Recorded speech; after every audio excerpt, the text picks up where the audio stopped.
Chers compatriotes, chers amis lecteurs de Tchadantropus en général, chers compatriotes, frères tchadiens de tous les bords, de tous les horizons, de par le monde, dans la diaspora et ailleurs, bonjour. Bonjour, parce que, comme vous savez, Tchadantropus avait initié une dynamique pour aller vers les leaders de l'opposition politico-militaire, de vous les présenter, de les voir parler, de recueillir leurs avis par rapport au dialogue, aux négociations qu'il y a à Doha. Aujourd'hui, nous avons le privilège et l'honneur de prendre un membre du CODNI, et qui n'est pas n'importe qui, un ancien ministre, M. Liman Mamad, qui est aussi le rapporteur général du CODNI. Rapporteur général, vous savez exactement que c'est sur lui que tout est condensé, les observations, les propositions. Il a été, dès le départ, pendant tous ces 2 mois et presque et demi, à Doha. Il a participé à toutes les négociations. Il est à même, je ne vais pas me faire plus royaliste que le roi, il est à même de pouvoir, ici, vous donner son ressenti. Merci.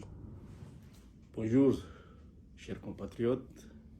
Je voudrais d'abord remercier M. Mamad Silek pour l'opportunité qu'il m'offre pour livrer mon ressenti par rapport aux 2 mois, voire 3 mois bientôt, que nous avons et que nous passons ici à Doha avec nos frères politico-militaires.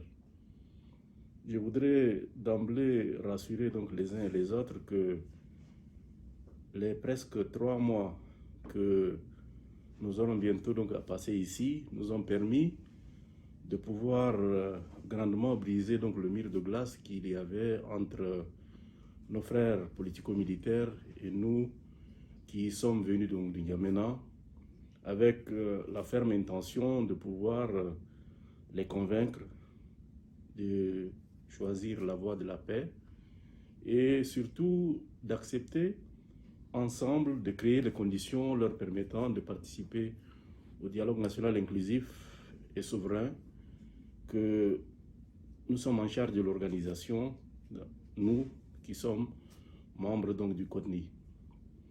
Je voudrais dire que, contrairement peut-être à certaines appréhensions, les choses avancent. Nous avons eu quelques difficultés au départ, dues certainement au fait que c'est des groupes disparates qui sont réunis ici, et il fallait œuvrer pour que nos frères de l'opposition, les politico-militaires, puissent harmoniser donc leur point de vue et présenter un document unique pour que le gouvernement puisse y répondre, la délégation gouvernementale puisse y répondre, et c'est ce qui fut fait à travers les louables efforts déployés par le médiateur et surtout les bonnes prédispositions de nos frères de groupes politico-militaires. Cette étape étant franchie, je pense que nous avons reçu, il y a de cela quelques jours, le document unique de projet d'accord de nos frères politico-militaires. Ce document unique de nos frères politico-militaires, nous l'avons épluché. Et depuis avant-hier nuit, nous avons fait retour au médiateur de nos observations assorties d'un projet d'accord alternatif qui nous semble répondre en grande partie aux préoccupations de nos frères membres des groupes politico-militaires. Des concessions que nous estimons importantes sont contenues dans ce projet d'accord alternatif que nous avons soumis pour qu'il soit présenté à nos frères des groupes politico-militaires. Et je pense que, d'une manière générale, toutes leurs préoccupations ont eu quand même des réponses qui nous semblent, au niveau de la délégation gouvernementale, répondre dans le sens du mandat que nous avons reçu pour venir ensemble avec eux discuter, créer les conditions de leur participation au dialogue national inclusif, prendre leurs préoccupations, distinguer entre ce qui peut être ici même à Doha traité de ce qui relève exclusivement du dialogue national inclusif, pour lequel nous avons, dans le projet d'accord alternatif, réservé toute une disposition qui égrène ces points jugés très importants par nos frères des groupes politico-militaires. Donc en somme, aujourd'hui, je puis être donc en mesure donc de vous dire que nous sommes sur la bonne voie. Notre contre-projet a été soumis au médiateur. Bientôt, nos frères des groupes politico-militaires le recevront. Et naturellement, conformément au calendrier qui a été décliné et qui a été approuvé par les parties prenantes aux négociations, le 13 juin, nous aurions certainement une rencontre élargie qui permettrait aux uns et aux autres de pouvoir prendre connaissance de la mouture de projet d'accord que le médiateur souhaiterait bien soumettre aux deux parties afin que nous puissions échanger et voir dans quelle mesure ce projet rencontre notre adhésion et éventuellement conclure. Nous ne désespérons pas. Pour ce qui nous concerne du côté du gouvernement, nous sommes conscients que nos frères politico-militaires doivent absolument assister au dialogue national inclusif.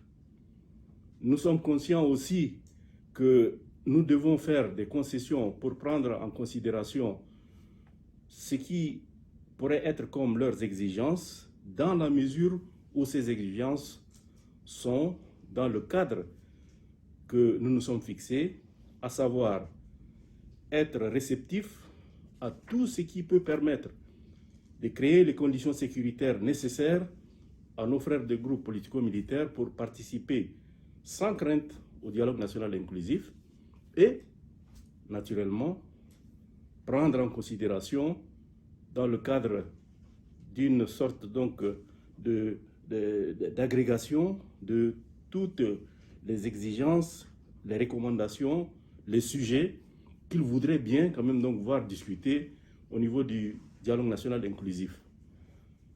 Alors, par rapport à tout ce qui a été fait, je peux vous assurer, mes frères et sœurs, que les choses avancent et que bientôt, nous allons voir un peu quand même la fumée blanche qui va apparaître donc de Doha, ce qui permettrait aux uns et aux autres de pouvoir se dire que nous sommes résolument sur la voie du dialogue national inclusif tant attendu. Et pour ce faire, nous qui sommes membres du CODNI, nous travaillons donc dans la voie qui doit permettre à ce que nous puissions, de manière unanime, avec nos frères donc de politico-militaires, parvenir à un accord.